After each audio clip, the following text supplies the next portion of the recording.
Welcome to my channel. और आज हम क्वेश्चन पेपर 2018 के न्यूमेरिकल सोल्व करेंगे। अब जैसे नेक्स्ट न्यूमेरिकल इसको सोल्व कर लेते हैं हम, ठीक है ना। तो मैथ्स में वही इफ़ का मतलब क्या होता है, गिवन। तो जो चीज़ लिखी हुई उसको लिख लो अब आप। तो इस तरीके से सही है।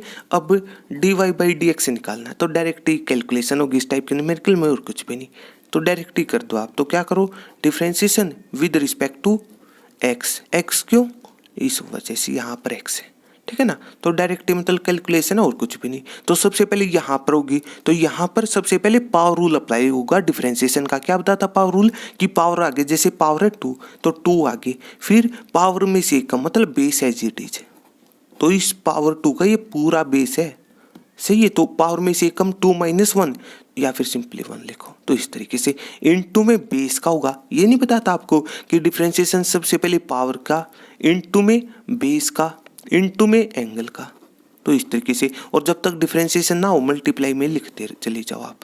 ये याद रख लो छोटी सी चीजें, सही है। इनटू में अब इस अंदर वाले का, तो सबसे पहले एक्स स्क्वायर का होगा। तो एक्स स्क्वायर का पावर रूल से पावर आगे पावर में से कम, इनटू में एक्स का भी होगा, एक्स का विद रिस्पेक्ट टू एक्स 1, फिर प्लस का साइन। इस तरीके से कैलकुलेशन है।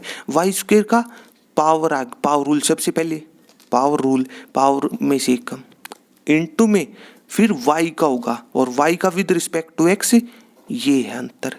यहाँ पर 1 क्यों आया, क्योंकि x का था विद रिस्पेक्ट टू x, या फिर लिखो dx बाई dx, इसलिए 1 है। यहाँ पर अलग चीज है। और यहाँ पर x के हमने जैसे x के हिसाब से डायरेक्ट डिफरेंशिएशन करना है, तो यहाँ पर आप ये मत कह देना कि ये कांस्टेंट है, कि इसमें x तो है ही नहीं।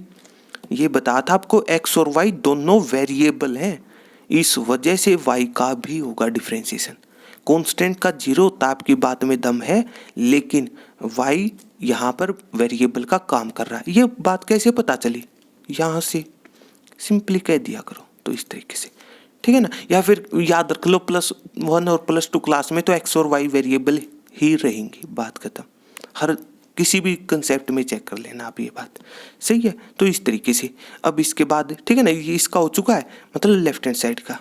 अब इसके बाद राइट हैंड साइड, तो देखो अब राइट हैंड साइड क्या, x इंटू वाई मतलब 2 की मल्टीप्लाई है। तो u into v rule apply कर दो आप डिफरेंशिएशन का, केवल कैलकुलेशन है। तो u इंटू वी रूल क्या था, कि एक बार तो पहले को रख लो, कर दो दूसरे का, तो y का विद रिस्पेक्ट टू x ये हो जाएगा। फिर प्लस का sign, u into v rule है, और फिर क्या करो दूसरा एज इट इज रख लो। तो ये चीज पहले का कर दो, x का विद रिस्पेक्ट टू x 1 हो जाएगा। कैलकुलेशन है तो इस तरीके से, सही है। तो अब यहाँ पर वही है, कैलकुलेशन होगी तो इस फैक्टर की एक बार तो मल्टीप्लाई इसके साथ है, मतलब कैलकुलेशन है। तो मतलब और एक बार dy बाई डी एक्स यहाँ पर है। तो जैसे एक काम करते हैं, dy बाई डी एक्स को कॉमन ले लेते हैं लेफ्ट हैंड साइड में, और इंटू में क्या बच जाएगा हमारे पास, कैलकुलेशन है। तो यहाँ पर जब dy by d x common लोगे आप पे, तो 2y इंटू में ये फैक्टर, तो 2y इंटू 2 4y हो जाएगा, और इंटू में x square plus y square, calculation है यहाँ पर। तो इस तरीके से, सही है। और dy by d x common लिया कब लोगे, जब ये लेफ्ट हैंड साइड में आएगा। तो ये इस साइड तो प्लस का, लेफ्ट हैंड साइड में आएगा तो माइनस का हो जाएगा। तो और dy by d x common ले लिया तो -x बचेगा कैलकुलेशन से, और कुछ भी नहीं, ठीक है ना। और इसके बाद राइट हैंड साइड में जैसे हमारे पास y था एज इट इज। अब ये फैक्टर देखो, इसकी तो मल्टीप्लाई हो चुकी है इसके साथ, तो इस 2x की भी तो मल्टीप्लाई होगी ना इस फैक्टर के साथ। तो 2x की इसके साथ कर दो, और वो सारा प्लस का है, वो सारा प्लस का है, राइट हैंड साइड में जाएगा तो माइनस का हो जाएगा। कैलकुलेशन है तो 2x के 2 के साथ तो 4x, और इंटू में x square plus y square. तो इस तरीके से, सही है। अब dy बाई डी एक्स निकालना था, अब इसको ज़्यादा सोल्व कर नहीं सकते हम, तो ये डायरेक्ट ही आप इसके डिवाइड में लिख देना। ये इस इंटू में ना इसलिए डिवाइड में चला जाएगा, तो डायरेक्ट ही लिख दो आप यहीं पर। तो dy बाई डी एक्स जैसे कितना हो जाएगा हमारे पास, कैलकुलेशन है, ठीक है ना। हाँ, इसको कोई सोल्व करना चाहता, फ़ायदा है नहीं, अलग अलग यहाँ पर पेयर है इस वजह से, ठीक है ना। एज इट इज भी रख सकते हो, मल्टीप्लाई करने का मन करे तो कर लो इस तरीके से। और एक बार 4x की वाई स्क्वायर के साथ, तो इस तरीके से। और ये इंटू में था इसलिए डिवाइड में आएगा, तो 4y की चलो यहाँ पर भी मल्टीप्लाई कर दो, तो 4x स्क्वायर वाई, और 4y इंटू वाई स्क्वायर, तो कैलकुलेशन से ये, और माइनस का x, ये आंसर आ जाएगा। कैलकुलेशन थी इस टाइप के न्यूमेरिकल में, और कुछ भी नहीं, सही है। तो अब इसके बाद नेक्स्ट न्यूमेरिकल है, इसको सोल्व कर लेते हैं। इसकी इंटरनल चॉइस है, चलो इसको सोल्व कर लेते हैं। तो जैसे इसका मतलब वही मैथ्स में गिवन होता है, तो लिख लो अब आप इसको, ठीक है ना। तो इस तरीके से जो भी रिजल्ट हो, अब इस रिजल्ट में क्या नजर आ रहा है आपको, थीटा, सही है। तो अब देखो और वाई है, तो इस तरीके से, ठीक है ना। तो मतलब एक्स और वाई दो फंक्शन है, किसके हिसाब से, थीटा के हिसाब से, ये चीज काम की यहाँ पर, सही है। तो और हमने d y by d x निकालना है, अब आपके ऊपर ये चीज है। मतलब हो सकता है किसी को जैसे ये d y by d x निकालना ना हमें, तो हो सकता है वो किसी को ये नजर आता हो कि वाई तो है सारा थीटा की टर्म में, तो वाई का कर सकते हैं हम डिफ्रेंसिएशन थीटा की टर्म में, और डिवाइड में एक्स भी थीटा की टर्म में है। तो इस तरीके से बात खत्म, ये यूज कर लो आप, सही है। तो इस तरीके से मतलब डायरेक्ट फॉर्मूला अप्लाई करो आप, तो इस तरीके से, और कुछ भी नहीं। मतलब देखो ये काम की बात है। इस फॉर्मूले में एक तरीके से ये नजर आता है कि डी थीटा कैंसिल हो जाएगा, तो d y by d x बच जाएगा, ठीक है ना। लेकिन जब हायर ऑर्डर की बात हो यहीं पर, वो स्पेशल बात है, वो आप जरूर चेक कर लेना, जो क्विक रिवीजन की प्लेलिस्ट है वहां पर जरूर चेक कर लेना। ये बात है डिफरेंशिएशन वाले चैप्टर में, उसका कंसेप्ट है, ठीक है ना। वहां पर सारी बातें बताई थी हायर ऑर्डर में क्या प्रॉब्लम आती है, तो इस तरीके से, ठीक है ना। तो डायरेक्टली आप यहाँ पर लिख दो, तो जैसे विद रिस्पेक्ट टू थीटा करना कैलकुलेशन है, तो दोनों का करना हमने, जैसे differentiation with respect to theta दोनों केसों के हिसाब से कर लेते हैं, तो इस तरीके से, ठीक है ना। तो एक्स का विद रिस्पेक्ट टू थीटा करेंगे, तो इस तरीके से, सही है। राइट हैंड साइड में ए कांस्टेंट है तो बाहर रहेगा, टू थीटा का होगा टू कांस्टेंट, और थीटा का with respect to theta one लिखा ना लिखा इनटू में बात बराबर है, माइनस, इस तरीके से। फिर सबसे पहले होगा साइन का ये एंगल है पता होना चाहिए, ठीक है ना। सिंपल ट्रिग्नोमेट्री का ब्रैकेट में एंगल लिखा होता है, और पूरे का रिजल्ट, सिंपल ट्रिग्नोमेट्री का रिजल्ट एक नंबर आता है, छोटी छोटी बात बताई थी। तो सबसे पहले साइन ऑफ टू थीटा का होगा, तो सबसे पहले साइन का डिफरेंशिएशन कोस होता है, और जो एंगल हो एज इट इज लिख देना, इसमें चेंज मत करना आप।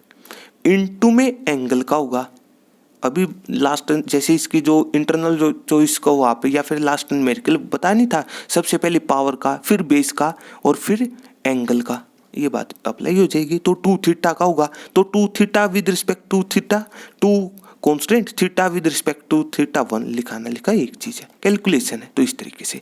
इसी तरीके से यहाँ पर वाई का विद रिस्पेक्ट टू थीटा करना हमने, तो डायरेक्टली कैलकुलेट कर लो आप। तो मतलब ये वही कांस्टेंट है इसलिए, ठीक है ना। वन कांस्टेंट है, कांस्टेंट का जीरो हो जाएगा, इस कांस्टेंट में और इस कांस्टेंट में अंतर है, कांस्टेंट इनटू फंक्शन लिखा हुआ है, यहाँ पर नहीं है इसलिए जीरो होगा, छोटी छोटी बातें बताई थी।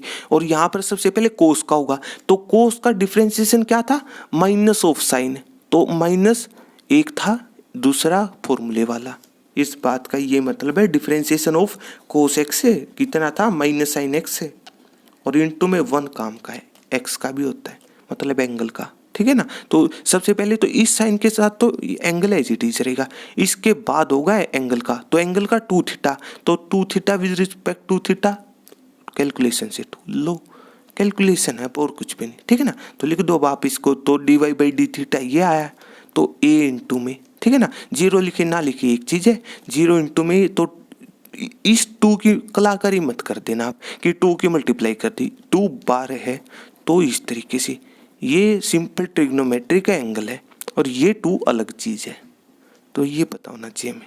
और डिवाइड में D x by d theta, तो ये है, तो मतलब ए, और जैसे यहाँ पर टू कॉमन आ जाएगा, तो ले लो अब आप टू कॉमन ले लो, अंदर क्या बच जाएगा, यहाँ से टू कॉमन लोगे तो वन बचेगा, कैलकुलेशन है, माइनस का साइन टू कॉमन आ चुका, तो केवल कोस टू थीटा बचेगा, तो इस तरीके से, सही है, ये कैंसिल हो जाएंगे, ठीक है ना। अब इसके बाद तो जैसे अब आपके ऊपर देखो, ये फॉर्मूले याद हो तो अच्छी बात है, one minus cos two theta का, ठीक है ना। मतलब one minus cos two theta क्या था, टू साइन स्क्वायर एंगल का हाफ, तो मतलब टू साइन स्क्वायर थीटा, लिखना चाहो लिख दो, या फिर ठीक है ना, एट मतलब कंडीशन दी हुई है theta is equal to pi by 3 पर d y by d x निकालना है, तो या फिर डायरेक्ट थीटा पुट कर दो, मतलब हो सकता है ये फॉर्मूला याद ना हो आपको, साइन टू थीटा का भी फॉर्मूला होता है, ठीक है ना। अगर आप लिखना चाहो तो लिख लो, तो जैसे साइन टू एक्स लिखो या फिर टू थीटा, तो two sine theta cos theta, ये वाला सही है। और उसके बाद यहाँ पर, ठीक है ना, कहने का मतलब वन माइनस कोस ठीक है ना, आपके ऊपर ये, चलो 2 थीटा के हिसाब से लिख सकते हो। तो जैसे 2 साइन स्क्वायर और एंगल का हाफ हो जाएगा तो 2 थीटा का हाफ केवल थीटा बचेगा। तो ये अगर हो सकता कोई ये फॉर्मूला यूज करना चाहता कर लो बाप, ठीक है ना। तो कैलकुलेशन है और कुछ भी नहीं, ठीक है ना। तो मतलब लिख लो बाप इसको, तो 2 साइन थीटा एक बार और एक बार कोस थीटा, और डिवाइड में इस चीज़ का भी फॉर्मूला अप्लाई कर लेते हैं, 2 साइन स्क्वायर थीटा। सही है, 2 से 2 कैंसिल हो जाएगा, साइन थीटा की यहाँ पर पावर 1 है, उससे एक पावर कैंसिल हो जाएगी, ठीक है ना। और क्या बचेगा, cos theta by sine theta, और उसको क्या कहते हैं, cos theta by sine theta, cot theta.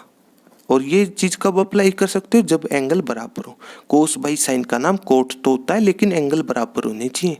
तो इस तरीके से छोटी छोटी बातें, सही है। अब इसके बाद जैसे theta is equal to pi by 3 पर कंडीशन चेक करनी हमने, ठीक है ना। D y by d x निकालना, मतलब theta equals to pi by 3 पर, तो आप डायरेक्टली लिख दो, तो d y by d x, ठीक है ना। तो इस तरीके से, चलो इस तरीके से लिख सकते हो अगर आप लिखना चाहो तो। थीटा मतलब पाई बाई 3 पुट करना अपने आंसर में, और कुछ भी नहीं, पुट कर दो तो कोट, और थीटा की जगह पाई बाई 3। तो इस तरीके से अब कोट पाई बाई 3, तो पाई बाई 3 का मतलब, पाई का मतलब होता है 180 डिग्री, तो मतलब कोट 60, तो कोट 60, ठीक है ना। और कोट और टेंजेंट एक दूसरे के रेसिप्रोकल है, तो ये चीज़ है। और टेंजेंट 60 कितना होता है, स्क्वायर रूट 3, तो मतलब 1/√3 हो जाएगा। कैलकुलेशन है और कुछ भी नहीं। तो इस तरीके से, हाँ किसी को ये टेबल वैल्यू सीखनी हो आसान लैंग्वेज में, ठीक है ना, मतलब एक छोटी सी ये ट्रिक बताई थी, अगर इंट के हिसाब से बात करना चाहो 0 से 4 तक नंबर लिखे, और आगे कैसे ट्रिक याद रख सकते हो, वो जो इनवर्स ट्रिग्नोमेट्री की प्लेलिस्ट है वहाँ पर चेक कर लेना आप। तो इस तरीके से सही है। तो मतलब केवल कैलकुलेशन होती है और कुछ भी नहीं। इसी तरीके से हम नेक्स्ट न्यूमेरिकल सोल्व कर लेंगे बेसिक कंसेप्ट अप्लाई करके। हाँ यहाँ पर हो सकता है किसी को ये फॉर्मूला याद ना हो या फिर कंफ्यूजन हो रहा हो, ठीक है ना, तो यहाँ पर आप ये चीज़ अप्लाई कर देना, मतलब डायरेक्टली हो सकता है ये चीज़ ना आप पुट करना चाहो तो यहाँ पर आप theta equals to pi by 3 करके भी सेम आंसर आएगा, आपके ऊपर है। याद हो तो अच्छी बात है फॉर्मूला, तो इस तरीके से सही है। तो अगर आपको मेरी वीडियो अच्छी लगी तो इसको लाइक कीजिए, अपने दोस्तों के साथ शेयर कीजिए, और मेरे चैनल को सब्सक्राइब कीजिए। तब तक के लिए थैंक यू।